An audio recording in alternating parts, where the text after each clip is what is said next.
Okay. We are live on YouTube, madam. Good evening, everyone. Welcome to the September 14th meeting of the Zoning and Land Use Committee. We're here to discuss the open restaurants text amendment. And we're going to start with a PowerPoint presentation by Josephine. And then I know from the last meeting, there were excellent comments. So I'm going to do a quick summary of my thoughts, and then I will ask all of you to recap.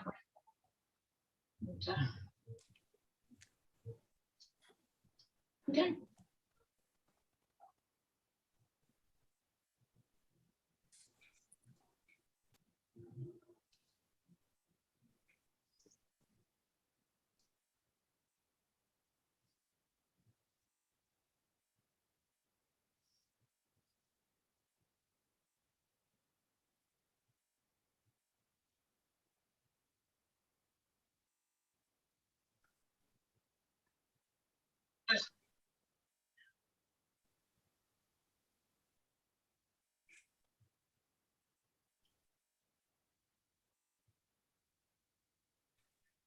Josephine, you're muted. I'm sorry. No, my whole screen went out. I just had to re-sign in, and I don't know what you saw on your end, but I was not here. But I'm here now. What did I miss? Nothing. Okay. Okay, so we're all started. I think the committee is all here. Doris? Okay, welcome to the September 14th meeting of the Zoning and Land Use Committee. We're here to discuss the zoning text amendment about open restaurants, and we're going to start with a PowerPoint presentation by Josephine. Okay, so I wanted to share my screen.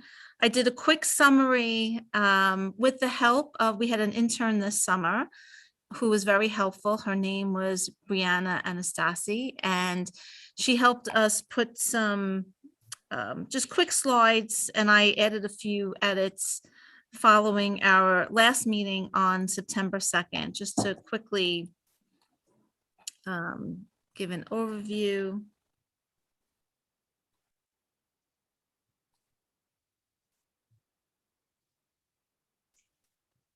Okay, can you all see my screen? Yes. Yes. Okay. So open restaurants text amendment. And this is just, again, a quick summary. The proposed open restaurants text amendment seeks to establish rules of a new permanent program consistent with local laws 114 authorization, which had the temporary program created during the pandemic. They're seeking to have improvements and transfer authority of the regulation of sidewalk cafes to a new program to be managed by the Department of Transportation. So DOT will manage the open restaurants program. They feel that it was a successful program. Basically, they are going to be managed. The agency that was explained to us 2 weeks ago, they're going to be managing this new sidewalk. They're taking over sidewalk cafes and outdoor eating areas. And in order to make this permanent, they need to change some laws and the zoning text that currently control outdoor dining. So it's going from an emergency to a permanent program. Their timeline is the fall of 21 to fall of 22. Legal actions are going to be taking place. That includes amendments to the zoning text that we're reviewing today, additional changes to local law, rulemaking, design, and applications. The winter of 2022, their permanent program application opens, and in 2023, that is their goal date for the program to launch. And I know we have some new members, so I just wanted to quickly put a slide in on what is a zoning text amendment. It's a change to the text of the New York City zoning resolution. Text amendments do not require the uniform land use review procedure. However, in practice, the Department of City Planning refers zoning text amendments to the community board for review for an advisory opinion. So before the pre-pandemic in 2019, Community Board 10 had a total of 4 enclosed sidewalk cafes, and you see them on the screen there: Starbucks, Kettle Black, Lobo Loco, and Tannerine. And we had 9 unenclosed sidewalk cafes. And as I mentioned during the presentation by Department of City Planning, all of our sidewalk cafes were reviewed by the community board, both enclosed with different rules and unenclosed. And we always supported, sometimes we had some small modifications, but all were supported by the board. Currently, the number of open restaurant DOT permits in CB10, according to open data, is 164 sidewalk, 96 roadway, for a total of 260. These numbers were a little bit different than DOT had presented, but I mean, just generally, you can see there are a lot more, and that's the point. There are many, many more. Significant to the district since outdoor dining, which is a much needed program, we did see a sharp increase in noise complaints.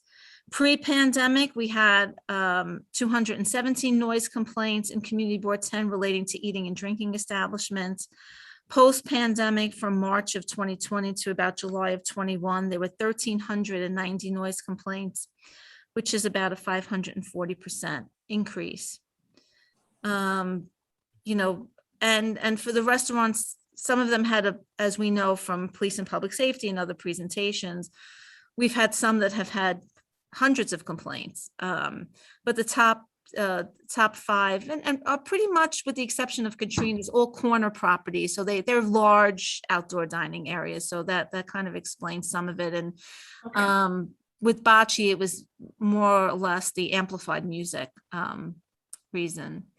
We also saw an increase in sidewalk obstruction complaints relating to outdoor dining.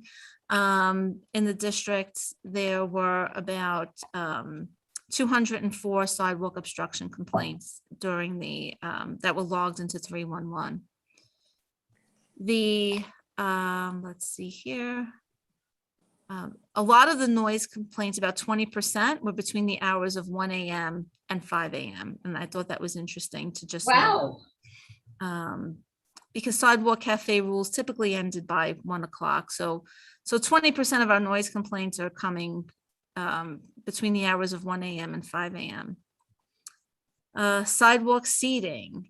So the proposed sidewalk seating program would require seating areas to be up against the wall of the building or as close as possible and located within the restaurant. Seating would be kept clear of sidewalk amenity zone. And these are preliminary rules that they kind of discussed last week. A minimum established clear path, 8 feet for pedestrians, and at least 12 feet in certain prototypes with wider avenues. Seating would generally be unenclosed and not designed for winterization, although natural gas and heating elements, they did mention, would be allowed.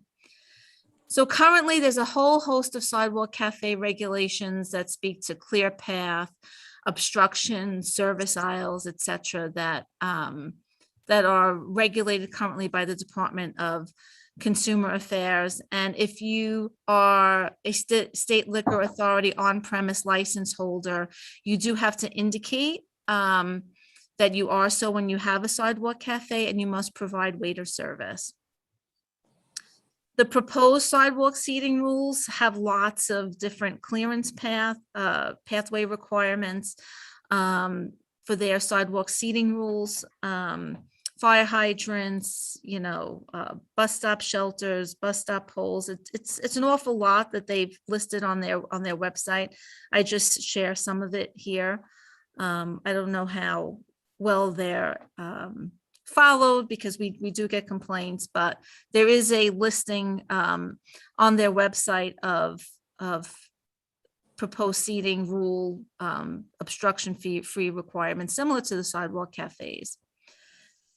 And this just goes on, what the service aisle, enclosed cafes, retail and other business entrances, building projections. She kind of went into that a little bit in her presentation last week. I know that actually it was September 2nd. So currently Sidewalk Cafe operating hours are Sunday, 10 a.m. to midnight, Monday, 8 a.m. to midnight, Friday, 8 a.m. to 1 a.m. and Saturday, 8 a.m. to 1 a.m. They were uncertain during their presentation what hours the new program would have. The enclosed sidewalk cafes, because they were enclosed, were allowed to operate through 4 a.m. Roadway seating.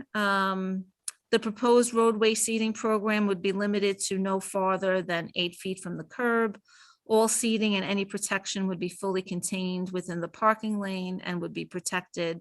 Bike lanes could not be obstructed, vehicle travel lanes or painted buffers. A 2.5 to 3 foot tall and 12 to 18 inch wide protective barrier made of planters or similar objects would be required on all 3 sides. Roadway seating would also include a ramp for ADA compliance. And the roadway seating rules also have listed on their website, these listed, preliminary seating rule requirements. Another big area of complaints are illegal parking complaints associated with outdoor dining structures. They are mostly double parking, as you could see from our top 3. There are several sections of the zoning text in this very voluminous filing that was shared with all the zoning and land use committee members. I just quickly review the sections 43-03 pertaining to outdoor table service areas.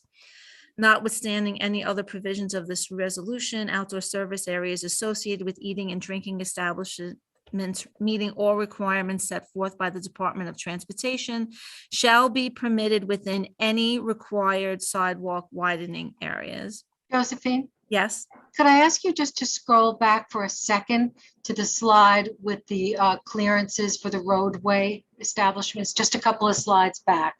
Yep, right here. One more back, I would like, if you could. Yeah, that one. Thank you. Okay, great. Okay, perfect.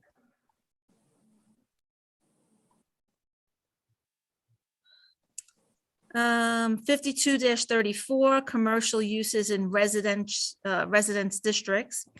In all residence districts, a non-conforming use listed in use group 6, 7, 8, which are mostly the residential districts in our board, may be changed initially or in any subsequent change, only conforming use listed in use group 6.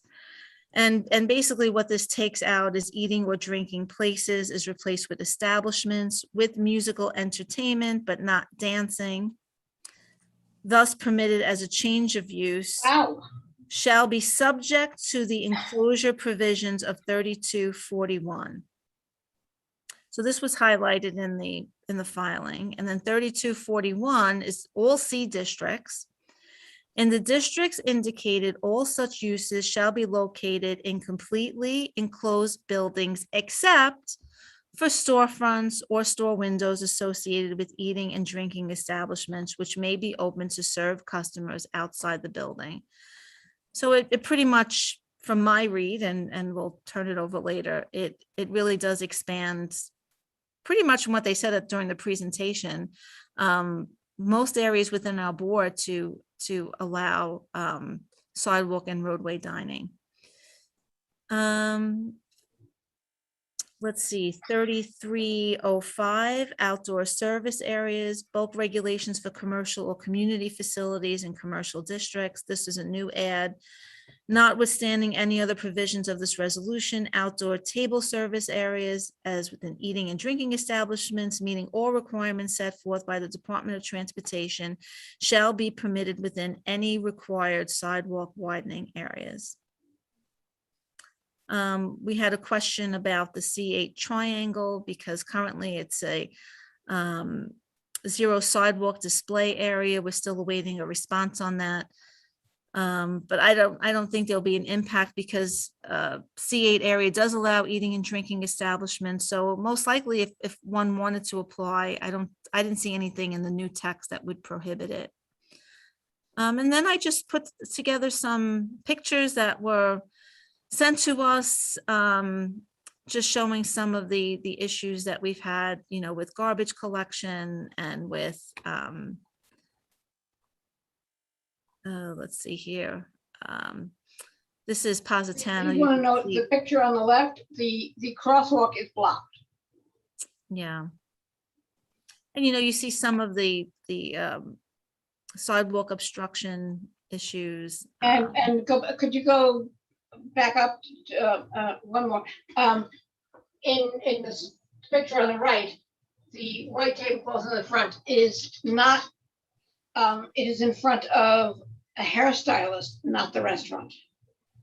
Right, and that's true. I mean, there are several that expand beyond the restaurant. You know, the actual restaurant. And these are some more on Third Avenue. Just to show some of the double parking on both sides. I just, that one, the picture in the lower right, it shows a valet parking sign in the street. But I will tell you what happens at that site is that it is valet parked, blocking a moving lane of traffic going to the Bell Parkway that is used by 3 bus rides, and it is basically packed with valet parking cars from noon till closing, which is probably 11 o'clock. Yeah, and this one here, this picture, we included this because it's an example of 81st Street was just milled. Honestly, my God. and Sorry. they milled around the outdoor structure, and on this one in particular, it's one of the outdoor structures that's very rarely used. This is 81st Street off of 5th Avenue. But, you know, there were some questions about what would happen with the structures and the responsibility for roadway maintenance that we didn't have an answer to yet. So that was kind of just an overview of some of the slides we went through last time. I know that Doris, you had some. Last week, we had a very intense meeting. And I went through all of my notes, and before we proceed, and I opened it to all of you, and in my comments, I'm not including the comments of other people at the meeting because I'll let them speak. But I just wanted to summarize some of my thoughts. This text amendment was proposed in late spring of 2021. From the DC presentation and the joint DCP DOT presentation, the goal is to remove the site of outdoor dining from zoning review and thus from community review. DCP noted the number of service jobs that were added and was substantial, but I will add that they did not say if those food service jobs had guaranteed shifts, healthcare, or paid sick leave. Since this text amendment was proposed, the governor signed legislation or an executive order extending outdoor dining until July of 2022. It was clear from both presentations that the new guidelines for outdoor dining have not been written. DCP proposes that the structures be removable, but they do not define how. DCP also stated that if you have floor area access, you can set up a cafe, but they do not define cafe. In the DCP presentation, they stated sidewalk space with insufficient space for wheelchair excuse me, I can't read my own writing. The DC presentation, they stated sidewalk cafes with insufficient space for sidewalk or wheelchair presentation. No, they presented slides that showed areas that did not have sufficient clearance. The DCP did not know if there would be fees for these cafes or if there would be licenses. They stated that they are aware of SLA issues, but they have not addressed them. And as I was writing this, I was doing Homer Simpson's things. Every time I got a line like that, it went, duh. And so they don't know how they will deal with SLA issues. They could not respond when asked, what happens if an operator does not meet the clearance pass requirement? They had no answer. At the DOT presentation, both DOT and DCP were asked about the placement of wires across the sidewalks for entertainment in the structures and the barriers. And the barriers that creates on the sidewalk for people in wheelchairs or strollers and just regular walkers. They had no response. At the DC presentation, they stated that regulations are a work in progress. How can you present something that is just a work in progress? When asked about expanding DOT staff and training staff, there was no answer, nor could they say how the DOT would enforce any regulations. When asked about sound, they said that they are working on a model to deal with sound. That's another one of my Homer Simpson moments. At the DOT presentation, when asked about enforcement, DOT responded that they do not want to overfine restaurants. How does that protect residents? DOT said that the 8-foot rule will hold, but they are open to waivers.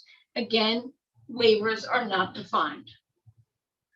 They did not know if permits could be transferred. Well, okay. They said outdoor dining would have 4-year licenses with annual renewal, but they could not define the renewal process.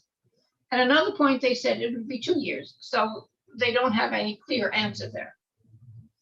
None of the open restaurants they showed were in CB10.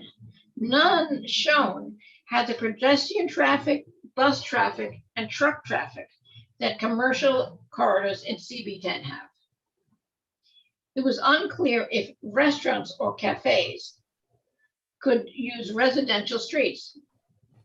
But in the DCP presentation, they said, no geography is off limits.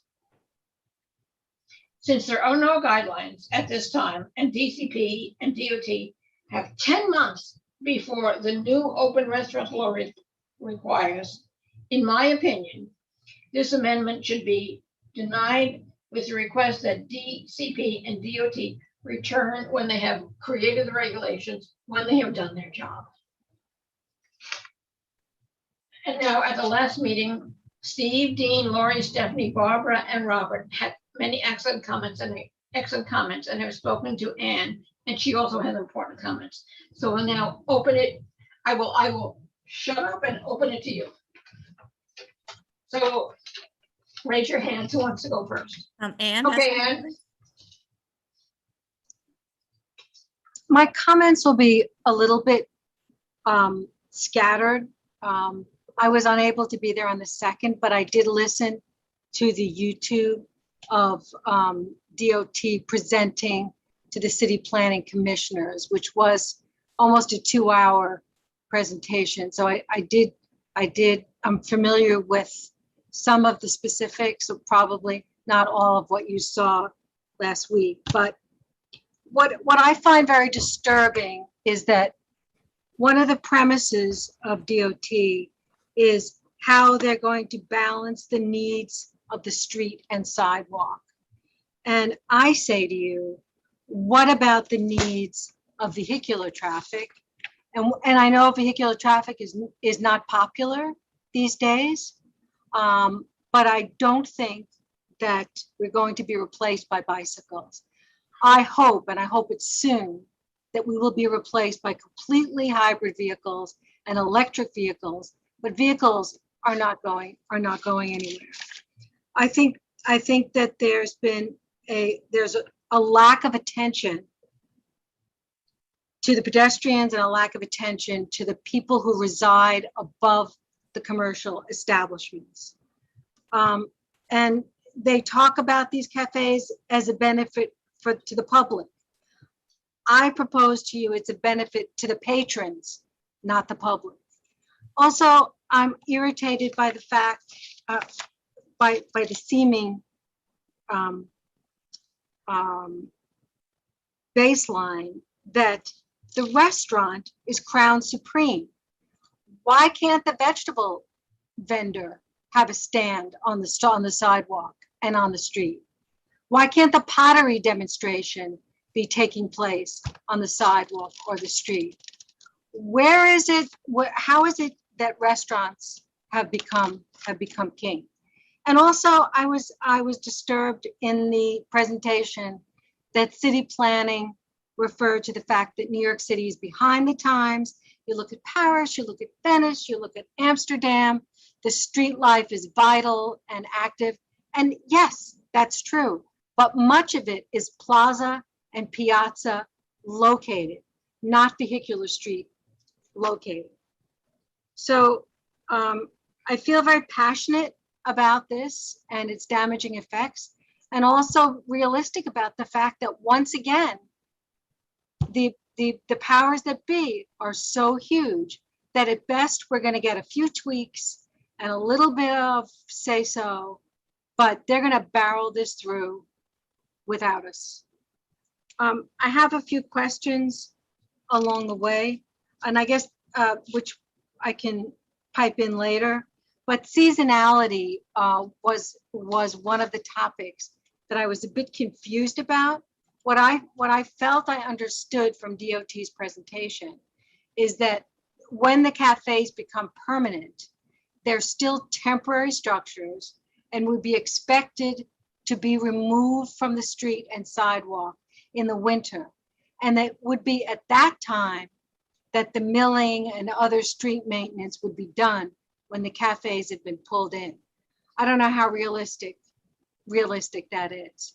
I also think that, speaking, I guess selfishly from my profession, they have eliminated architecture and engineering from the whole formula. I ask you, who's going to ascertain that these barricades can sustain a car running at 20, even at the speed limit, at 25 miles an hour down the street? Who is going to ensure that the roofs don't blow off these things in a windstorm? But you know, those are minor points. Those are details, and I fear to focus on the details when it's the overall picture that's disturbing. That's it for now. Thank you. Thank you. Okay. Steve, would you like to go next? I got you. You didn't raise your hand, but I raised it too late. Okay. Thanks for anticipation. I don't know where to start to say how bad this proposal is. It is based on nothing and it regulates less. Okay. It is unbelievable. I just want to echo what Ann is saying. Number one, for whatever reason, we've picked out restaurants as the business that has been hurt by COVID. And somehow, because it hurt in COVID, in the future, we all have to pay a price. This makes no sense to me whatsoever, right? COVID will eventually be gone. I pray to God, we all do. When it's gone, we will be left with this god-awful decision that the city would like us to make. I don't understand, for example, why the hardware store can't do the same thing. It's totally discriminatory. The second thing I don't understand is they seem to have paid no attention whatsoever, even to the idea of a fee.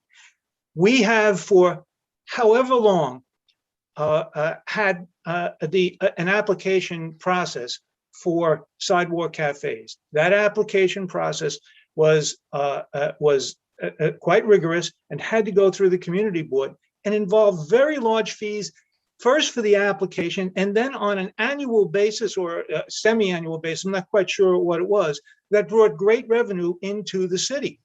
They're talking about virtually nothing. Okay, in fact, they're skirting around it as to whether they're going to charge anything whatsoever.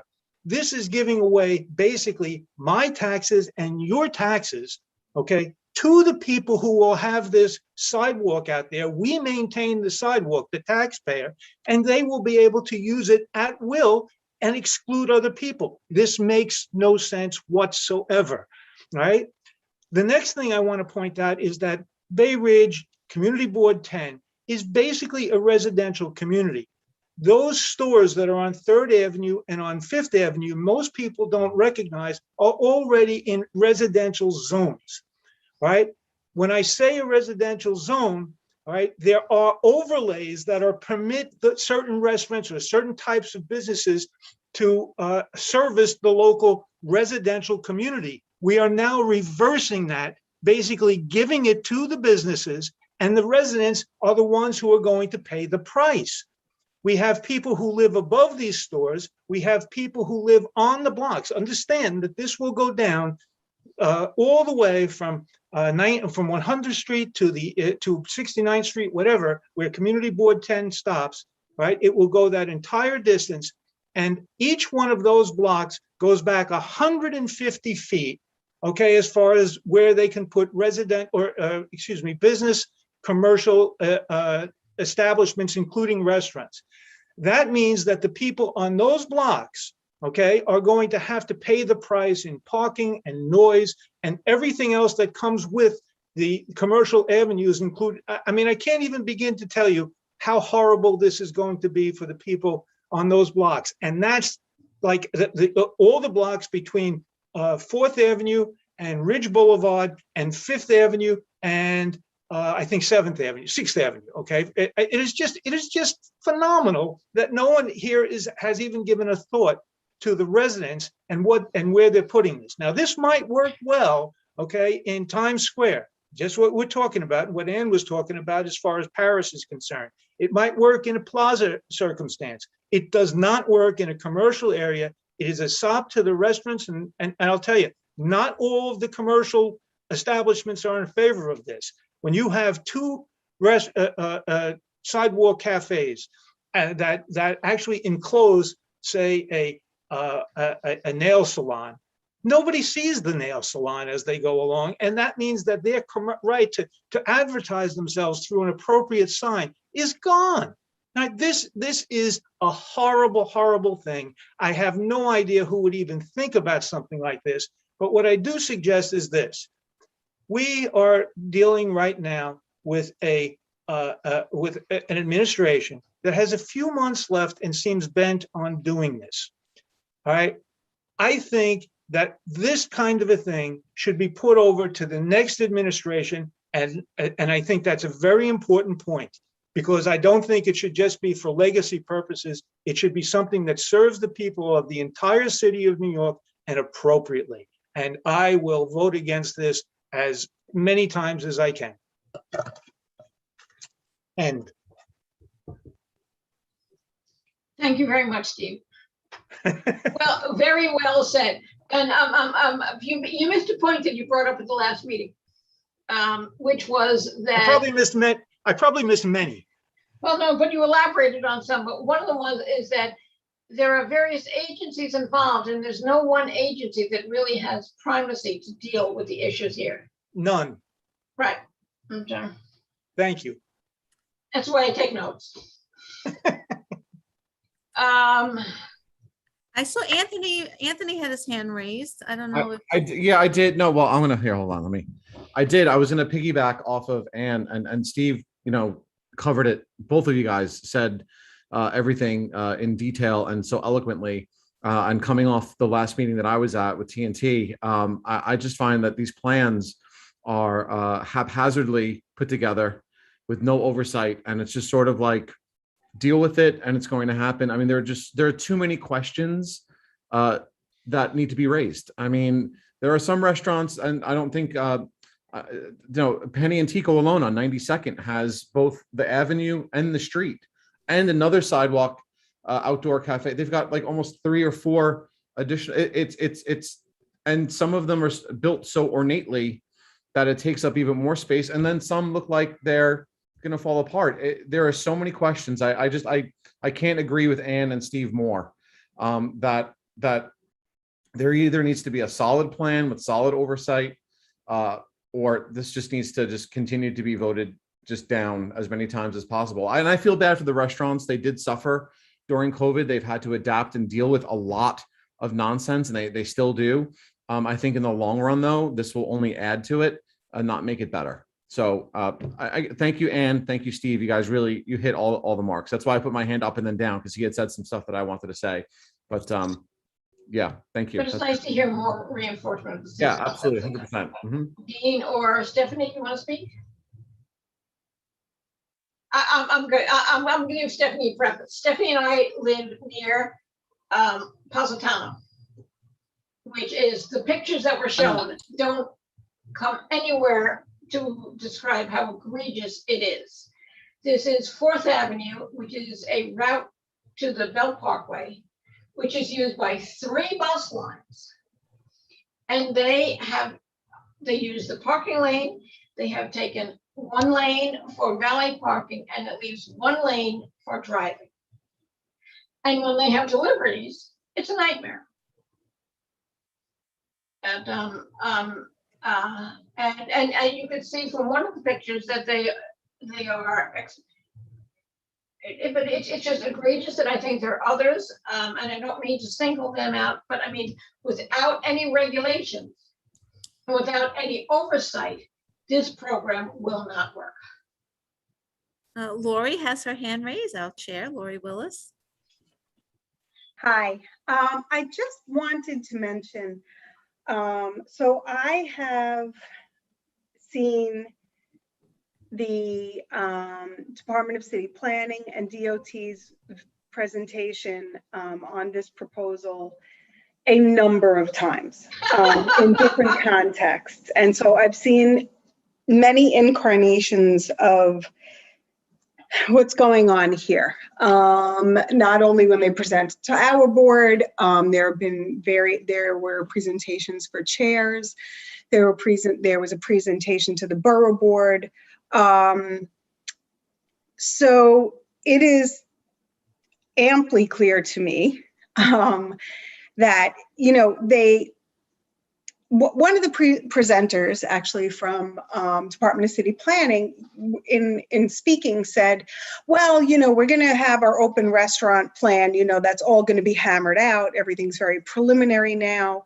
So we're going to be doing our outreach, you know, with regard to those rules. But in order to implement it, we need to get zoning out of the way. And I don't know how conscious she was of choosing her words, but that's what they're doing. They're getting the zoning out of the way, right? They're trying to push through a zoning text amendment that's going to let the plan go ahead. And truthfully, once the plan goes ahead, we really have very little say as community boards are concerned. They've basically, and I hate to say this, but it's just the truth. And I've said this before, as a chair, I try to remain neutral, but it's, they've basically gone as far as they can, really without community, with very limited community outreach, doing the minimum that they have to do under the city charter. And it is very, very upsetting. I will say that one of the pieces of feedback I just wanted to provide was that when I went to the borough board meeting, the borough board did not vote on this yet, but DOT and Department of City Planning did their presentation again at that point, you know, and I guess Ann made a good point, you know, you don't want to get bogged down in the details, because right now we're talking about zoning and, you know, the broad sweeping strokes of that. Although these details really do come into play, because they're really putting the cart before the horse. They should come up with a plan for how this open streets thing is going to work and then change the zoning. But that's not what they're doing. But I will say that almost every single community board, of the community boards that were present, and the representatives from those boards who spoke out against this proposal very strongly. Very, very strongly. You know, everyone had all the myriad concerns that, you know, I'm sure all of you have thought of, even though we're not voicing them all here because we could be here all day. But I just wanted to let you know that, you know, a lot of the sentiments I'm hearing now were echoed by the other Brooklyn community boards that did attend borough board this past meeting. Before I open up the next one, somewhere in my notes, and I don't remember who said it at one meeting, somebody said they're taking off the guardrails and they have no other guardrails. They have no other thing to control what's going on. So, Dean or Robert, do you want to join in? Because you both had good comments. Dean at the last meeting commented on how this was negatively impacting other businesses. Yeah, I'll chime in, basically agreeing with everything that was said before. And similar to the plan for 7th Avenue and 8th Avenue, the one-way plan, this is another plan that the mayor is bent on implementing. I mean, that's what it comes down to. He wants to implement this before he's out of office. There's so much that's not right about this, that the few things that might be good are just, it's overwhelmed. I could go along with saying extend temporarily another 2 months, 3 months, 6 months, whatever the time frame is, till we get through the COVID a little bit more. That's fine. But if this becomes permanent, I just agree with what everybody said, and I think it will have a negative impact on the community and other businesses. It just, as Steve said, why did he pick out restaurants only to address this program to? So I'm not going to vote for it. Because that's one of the biggest lobbyists in the city. Yeah, Hospitality. there we go. Part of the real estate package. Yeah, Thank after you. the real estate industry, right. And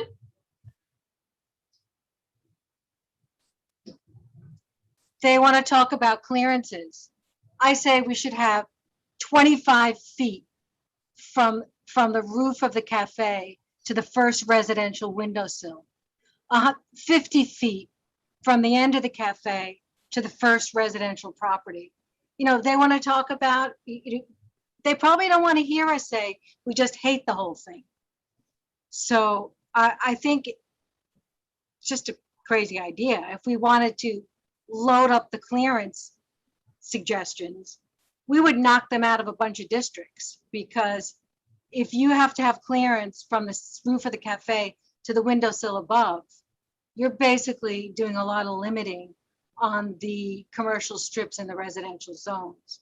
Just a thought maybe of another way to approach this. but And the other thing that's shocking is that in our district is a perfect example of it. We are loaded with restaurants in a lovely way. You know, people are drawn to these restaurants, but it puts us at risk for wall-to-wall roadway cafes from one intersection to the other.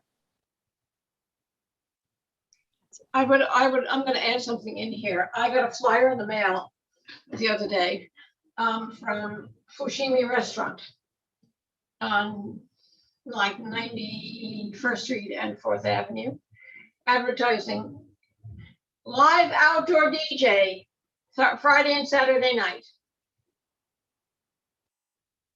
So they have outdoor space, and now they're going to have a DJ.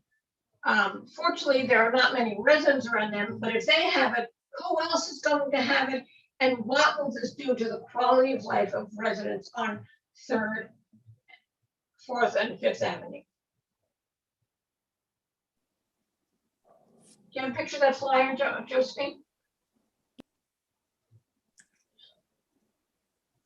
I sent it to several of you at time. Oh, I didn't realize I was on mute. I You don't have to, we can just send it to everybody tomorrow. okay. Stephanie has her hand raised. Yes, Stephanie, please.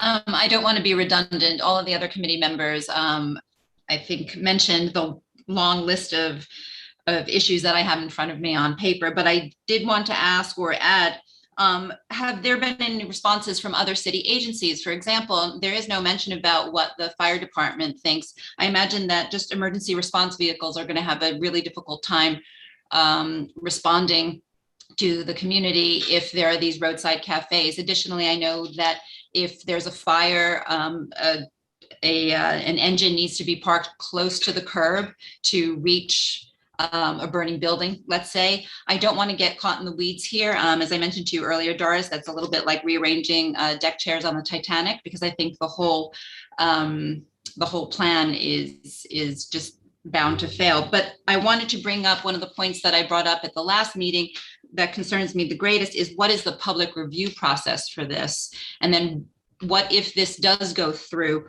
What is the opportunity? And I know that they mentioned that there would be a public hearing for each restaurant that would apply for this open restaurants program, but I don't understand that very well either. That has not been particularly well outlined, like many other things. So thank you. Right. Well, they did, Stephanie, in her comments, I mean, my recollection was that the sidewalk cafes would have a public review process. But the roadside would not, or they would have a broad kind of one like they do the bus shelters that would not be forwarded to the community as the sidewalk cafes because of a requirement in the New York City charter. I mean, I looked at that section. I think I sent it to Steve and Lori, the attorneys, on it, that because the charter specifically mentions the sidewalk cafes and that would require a charter change. But they also said that they don't have the rules, and that's the bottom line as far as agency enforcement. They're not owning this plan. So the Department of Transportation would be the managing agency. But to your point, Stephanie, if you had a noise complaint, that would be directed to the police department. If you had, an obstruction complaint, or an access complaint, it would go to the fire department. Would this be subject to the public assembly, rules that are currently in place for buildings? All of these answers were open-ended. I mean, they weren't answered because they don't have the answers to them. And again, as everyone has said, they're putting the cart before the horse. And if I could just add to that to speak to Stephanie's question. So as I've been watching these many presentations, you can kind of like see, they say, oh, one presentation, they'll say, oh, well, enforcement doesn't change or this or that. And you can see that they're kind of coming up with different ideas in terms of how this plan will work. Although, of course, none of this is written down, so they're not committed to any of this. But to answer your question, they had said at one point, most recently, that under the zoning that they are proposing, right? So right now, the zoning pertains to outdoor sidewalk cafes, enclosed sidewalk cafes. That will be completely gone. So there will be, so only if someone, so first of all, enclosed sidewalk cafes will be a thing of the past. That is no more. If you have one now and it's existing, they will let you continue with it. And once that use is discontinued, you can never apply again for an enclosed sidewalk cafe because that zoning law they're proposing will go out the window. In terms of sidewalk cafes, as we now know them, they said, oh, well, that won't change. The community boards will still have their say in the review process of a sidewalk cafe. Now that's just, on the sidewalk like we have it now. However, the restrictions on those that currently exist where you can't have it under an elevated train or something like that, that's all out the window. So there really is no sort of geographic restriction on that except for maybe certain clearances. However, and this is the big however, if you have a dining area in the roadway, there is no community review process on that. Zero. What I have heard is that originally they said, well, we're thinking of giving 4-year permits for that. So a person would apply for it, they would get a 4-year permit. I did speak up quite loudly saying that is insane. You're going to tell me that people need to live with whatever conditions are existing in this sidewalk cafe for 4 years before there's a review. I attended another presentation and they had sort of evolved saying, well, we're thinking about having you get a 4-year permit with an annual review. What that review means, I don't really know. And the other problem, I asked and they said, well, maybe it'll take into account, you know, if they've gotten violations and things like that, but we're not really sure. You know, I said, well, would that mean that you can then terminate the permit? Well, we don't really know. So, you know, and the other thing I said was, well, there is a problem currently with enforcement just under regular circumstances now. Once all this is put into place and we've got all these places within the roadway, I assume, you know, our resources are not going to get any greater. We will still have huge problems with enforcement. So if these violations aren't recorded because enforcement is lacking, there's going to be, you know, when you do your 1-year review, it's going to be meaningless. So anyway, that's what we're hearing so far. Again, none of this has actually been codified anywhere. They're not bound to any of it. This is just what they're saying at the moment.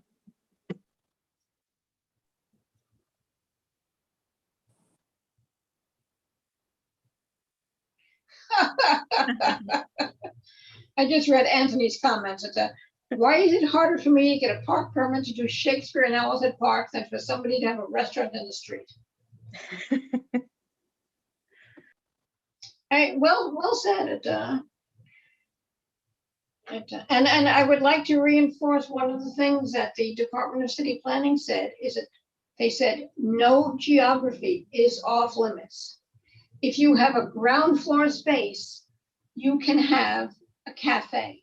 They did not define cafe, but at about the same time that this was proposed, both Josephine and I saw an article in the New York Post where a waiter who was out of work, living in somewhere in Brooklyn, but I'm not quite sure where, opened a cafe in front of his house. He didn't own the house, he rented the top floor.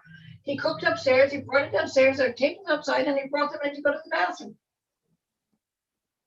Can that happen here? Anything goes. Right. And We have some more hands raised, Barbara and Robert Oliva. Well, just looking at it from the perspective of the pedestrian, persons walking down the street, and in the side, along the sidewalk, are these wires connecting some kind of electric from the building to the roadway. And then they have these things that you're supposed to step over. Also, you're walking down the street and waiters are coming at you with dishes, clean dishes, dirty dishes, etc. In other words, the actual street is becoming the restaurant. Forget the pedestrian. Another thing I could mention with Positano is that they have the hostess set up a stand on the actual sidewalk. So that's limiting the pedestrian space. This is an idea that has to end. Outrageous. Okay, Robert? And I agree with everyone, and I'm just going to add just a little bit to this. It's really disappointing, and Lori, I think you nailed it on the head. So many times you asked questions, and they said, we don't really know, we don't really know, we don't really know, and this is being put in front of us with so many unanswered questions. From a restaurant perspective, and I've been part of a local restaurant in Bay Ridge for, over 2 decades. And one of the things, comes down to enforcement.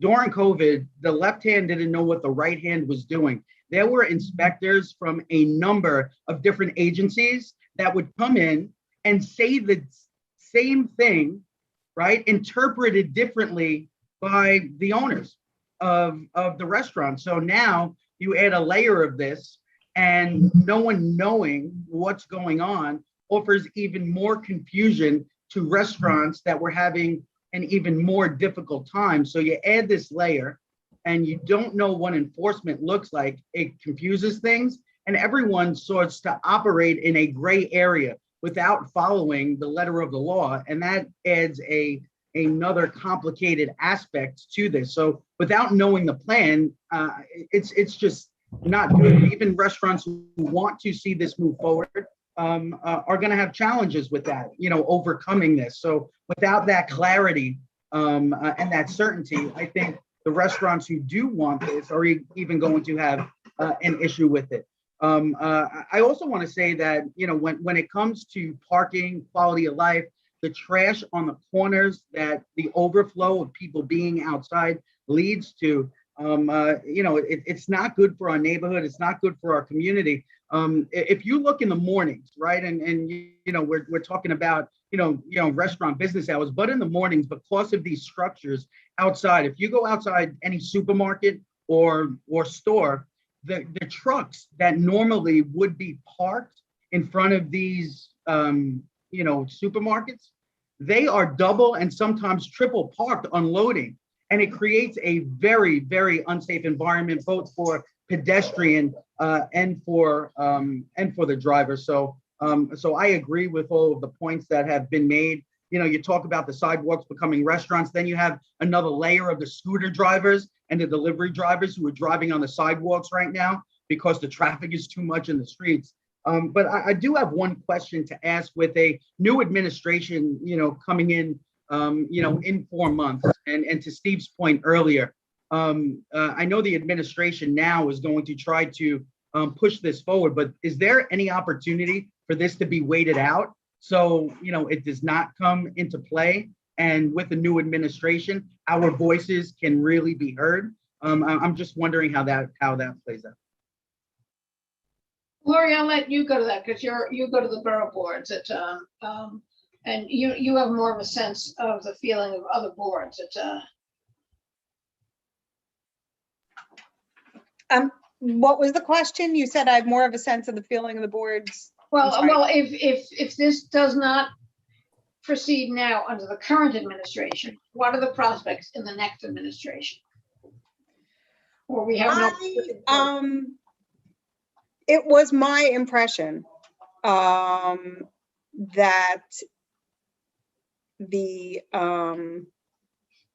borough president was in favor. I don't know, we didn't vote on it. However, on the other text amendments that were voted on, which would be the fresh text amendment, which has to do with changes in zoning to accommodate markets, supermarkets, to provide fresh food in certain districts, and also with regard to the health and fitness text amendment, which we also have voted on. The borough president voted in favor of those. So I can't be sure. However, in all honesty, we did request at borough board, by the way, that we be given more time in connection with the fresh text amendment and the health and fitness text amendment. There was a vote of the borough board. We requested of Department of City Planning that the matter be put over on their calendar in order to enable community boards to do more outreach and to get a longer period of time to comment, and they refused that request. Wow. So in my personal opinion, just based upon what I have seen, I do not believe that there is any intention by any of the powers that may be in the position to delay this beyond this administration. I don't see any intention of that. They have calendared this, and I have to believe that they are aware of how the community boards feel on this, because, as you can follow it on DCP. They do have in their portal a place where they indicate, what the community boards, the ones that have weighed in on it, what their votes are. So they're aware, of the feelings. I don't see any indication that they're going to put this over. I see all indications that they're moving ahead with this full steam ahead. Oh, Lori, it's Steve. I'm a little bit confused here. Doesn't the council have to vote on this? Yeah. Yes, they do. Mhm. And so this would be proposed as a law to the council. So it seems to me that you work with the council. Yes. What I understand is that, the council will work with the text. But of course, I don't know, you work with the council. It's a whole, it's every council member in the city, but I don't see, if you look at the bill jacket, if you look at, some of the discussions that have gone on and the public manifestations of their feelings on it, I don't see council members being opposed to this. I don't see many council members who are flat out opposed to it. That's just, again, it's just my opinion. I'm going to be cynical here, Laurie. Should we be looking at contributions to council members? Because that's where their sentiments are and not with their constituents. That is way beyond my purview. Oh, true. I agree. But I just throw it out there for the world.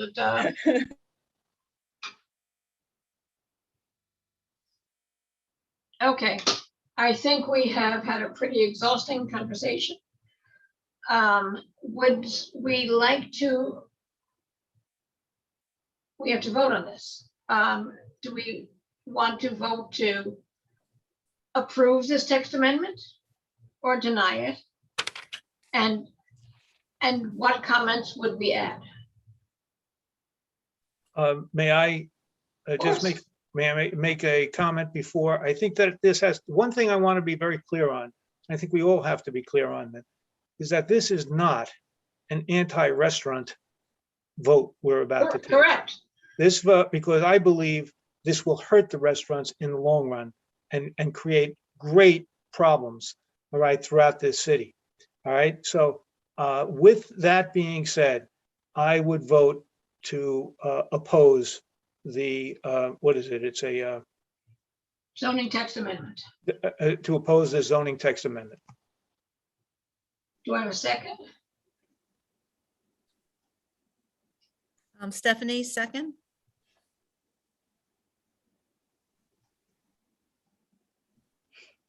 In our opposition, do we want to make any comments? Anne? Yeah. Is there interest amongst us in separating the sidewalk cafe part of the discussion from the roadway? I don't think they're giving us that option. Shouldn't they though? Aren't they like two very different things? I mean, like, shouldn't they be two separate conversations? Am I wrong? Am I? I don't disagree, but Josephine, I trust you more on that. Listen, I think that our opposition could be based on anything we want it to be. I mean, I think we could distinguish sidewalk from roadway. I don't see a problem with that. And we can say we have historically supported sidewalk cafes. We have never denied a sidewalk cafe. We've asked for limitations, but we have serious concerns about the roadway usage. With due respect, we already have that in the law, so I don't see any reason why we have to vote this down, and then the status quo will apply, which would allow them. I mean, we can put a note there that we have no objection to the current to the status quo, to the current laws. What we have a problem with is the proposed law. That's why we have to vote against the whole thing. Right, because what this is doing is eliminating community review from the text. I mean, and many sections of the text that relate to sidewalk cafes without rules in place. But my point is that by voting this down does not get rid of sidewalk cafes. Correct. Because the law remains in effect. And if we wanted to add an addendum to it, that we vote it down while it's at the same time supporting the current law, I have no problem with that, so that it's very clear, as I just said, that this is not anti-restaurant. It's pro-community is the way I see it. I think it's pro-city. It's the right thing to do here, because they don't even, I mean, whatever we're voting for, honestly, it hasn't been reviewed appropriately. It's that simple. All right, so we have to vote this down, say that we absolutely support the current, and when I say current, I'm talking about the pre-COVID, okay, Yes. laws. And that when COVID, when that emergency declaration is over, it should revert back to that. It's something, if they want to apply for a city permit for a cafe, sidewalk, enclosed, unenclosed, I don't care. That's perfectly fine. We have review over it, all right? But to just say you can go out willy-nilly and pretty much do whatever you want is really cataclysmic, in my opinion. Doris? Along the lines of, let's be clear that this is not anti-restaurant. I would go further personally and say that I would be in favor of a loosening of the current sidewalk cafe regulations. I think there shouldn't be any reason why a given restaurant, a sandwich shop, can't put a bunch of tables on the sidewalk for lunch, or that sidewalk cafes, cordoned off sidewalk cafes shouldn't also be loosened seasonally. So I just wanted to add that to the picture. I would say before we add something like that, I would say we need to go back and think why these regulations were put in place. And the regulations that were put in place to protect the residents and the surrounding area. So I think we should just step back and think about that first. When I rant and rave about this at home, I get this answer like, does anybody know why these regulations were put in place? There's a reason. And I think we need to think about that before we say, let's modify them. I think we need to be clear and not look at any modifications here. Well, I just to speak to that, at one of the presentations, I don't remember which one it was, I did raise that, and I said, well, specifically about sidewalk cafes, being underneath, a train trestle or an overpass where things, one of the other, this was at Borough Board, one of the other members had raised this concern. And said, these rules were put in place for a reason, because you can't have that under the current zoning. And the representative from DCP said, oh, well, the reason for that, well, who knows why that was? That was lost to time. I bet if I went back and looked at those bill jackets and some of the legislative intent and some of the public documents on it, we could find it if we looked for it. I think, so speaking to that, yes, there are reasons for what's in place already. And I don't think that those reasons have changed over time. I don't think that sidewalk cafe rules are outmoded in terms of the safety and safeguards that they provide. However, also one thing I would just want to interject is this is not only about restaurants, it hugely affects the roadways. One thing I pointed out to our DOT rep in one of these meetings was when we talk about, in our traffic and transportation committee meetings, we will spend a whole entire meeting talking about a curb bump out, just to, mitigate a traffic pattern. Here we're doing it across the city everywhere. We're bumping out the curb without even so much as an environmental impact study, a traffic impact study, anything. I think that's hugely significant. Although I know we're in zoning right now, it impacts the zoning. I just wanted to bring that up. Okay, so we have a motion, we have a second. Wait a minute, Steve made the motion, who made the second? Stephanie makes the section. Yes, Stephanie made the second. All in favor? Can you just, please, Okay, sure. just read it again. What is it that we are voting? No, I have to go back on the other page. We oppose the zoning text amendment. And we have no insisting to the status quo for sidewalk cafes. Why do you want to make better language?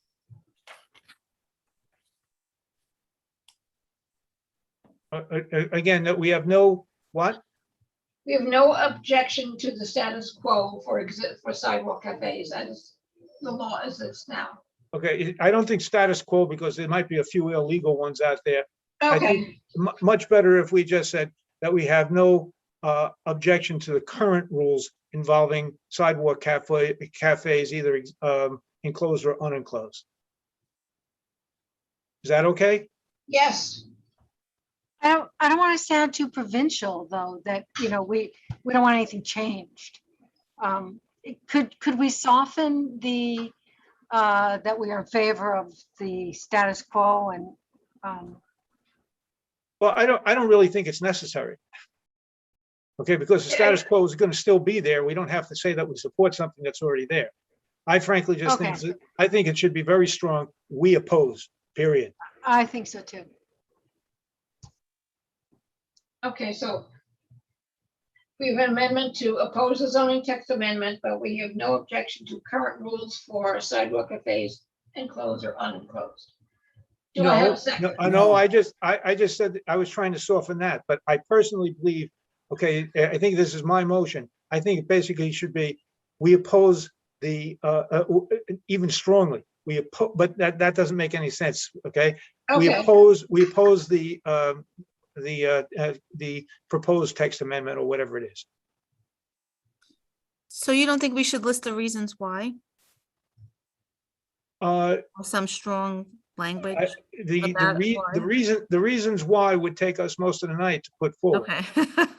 That's like Okay. all the reasons. If in fact somebody wanted to sit down there, I can't do it. But if somebody wanted to sit down there and just kind of synopsize that and say, for these reasons and more, okay, then I would have no problem with that. But the core of it is, we oppose. and Or maybe the second sentence could be somewhat more general, or the clause could be more general. We oppose for reasons of street safety, sidewalk safety, quality of life, you know, a bunch of things, concepts that we hold dear that are being violated by this text amendment. I feel like we're being, like just beaten down by the enormity of it. Like, and then no one can be here all night listing all of it. But I do think it might be an opportunity lost if we don't say anything. Even just some of the things that have been listed tonight, that people have made statements about, just to kind of throw them into a laundry list possibility, possibly like, we including but not limited to the following, Couldn't we say something like where it's like we oppose the text amendment due to its general sense of lack of planning, something like that, and then include some like give just a general sense. Like, I think we all feel like there's just so many reasons we can't name them all, and so because there seems to be no real organization or planning to this, we oppose it in general, and then maybe get into one or two specifics, something like that. When is this? I'm not saying it correctly, I guess, but someone smarter than me can figure that out. A community board meeting is next Monday? Monday.